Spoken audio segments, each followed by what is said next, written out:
Des pécheurs sans pitié.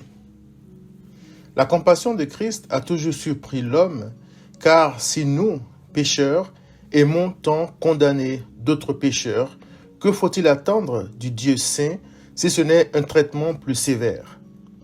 Mais contre toute attente, Christ a fait montre de compassion là où des pécheurs s'acharnaient sur d'autres pécheurs pour les dénoncer et réclamer leur mort. Christ est unique en cela, car il est lent à la colère et riche en bonté.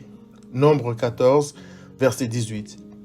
Ses brebis viennent joyeusement à lui parce qu'il ne se contente pas de les sortir de la boue de leurs péchés.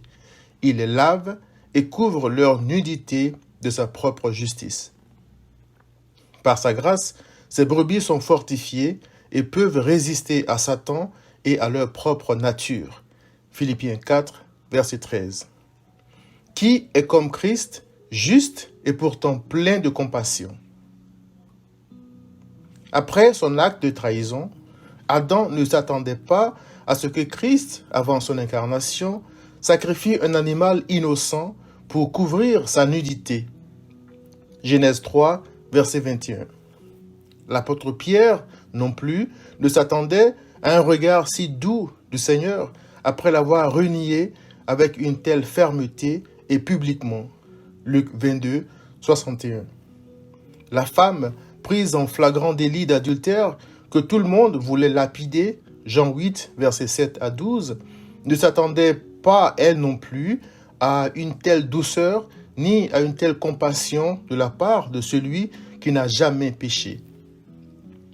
Peut-être, se disait-elle, si des pécheurs comme moi veulent me mettre à mort, quel sort me réserve le Saint des Saints? Elle s'attendait à un terrible jugement. Hébreux 10, verset 27. À sa grande surprise, Jésus lui dit, « Femme, où sont ceux qui t'accusaient? Personne ne t'a-t-il condamné ?» Elle répondit, « Non, Seigneur. » Et Jésus lui dit, « Je ne te condamne pas non plus. Va et ne pêche plus. » Jean 8, verset 12.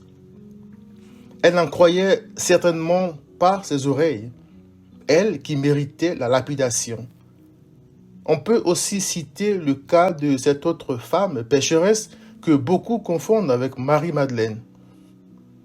Tandis qu'un pharisien s'indignait du fait que Christ avait permis à cette femme pécheresse de lui toucher les pieds, Luc 7, versets 36 à 39, ému de compassion pour elle, Christ lui dit, « Tes péchés sont pardonnés, ta foi t'a sauvé, va en paix. » Luc 7, versets 48 et 50.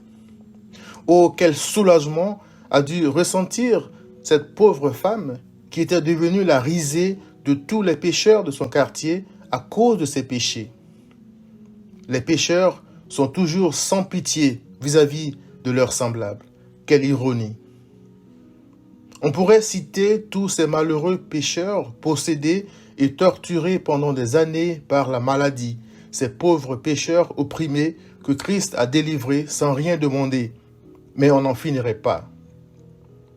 Christ continue de permettre à des pécheurs comme moi d'avoir part à l'héritage des saints dans la lumière. Colossiens 1, verset 12. C'est-à-dire d'avoir part à Christ lui-même, sa pureté, sa gloire, la joie qui est en lui, le bonheur d'être connu de lui et d'être à lui.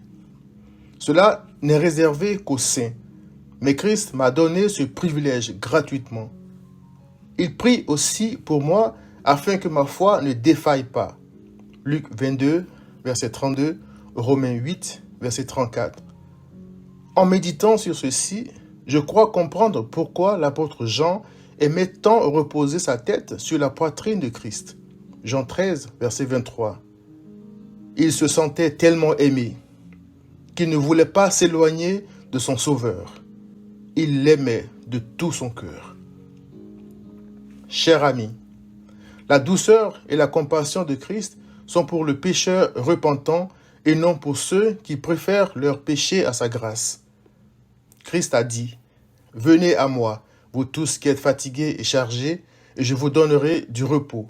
Prenez mon joug sur vous et recevez mes instructions, car je suis doux et humble de cœur, et vous trouverez du repos pour vos âmes, car mon joug est doux et mon fardeau est léger.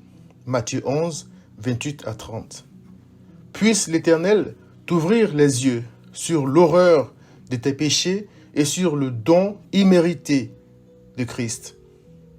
Il est écrit, « Tous ceux qui espèrent en toi ne seront point confondus. Ceux-là seront confondus qui sont infidèles sans cause. » Psaume 25, verset 3. Tu n'as aucune raison de continuer dans l'infidélité et la rébellion envers ton Créateur. Il a envoyé son Fils pour te réconcilier avec lui-même. Repens-toi donc et viens à Christ.